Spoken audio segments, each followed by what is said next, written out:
This is going to be a video tutorial on how to change the default text size in Windows Notepad. I will be using Windows 11 for this. Let me jump over to my desktop here. I am on my desktop now and I have Windows Notepad opened up. To change your default text size in Notepad, first thing you want to do is open up the settings.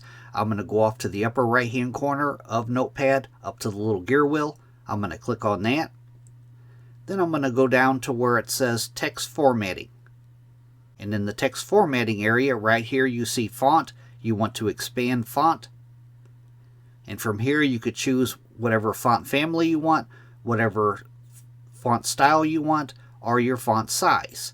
As you can see, by default it's probably set to about 14, but to change the size you just click this drop down and you can choose any other size that you want.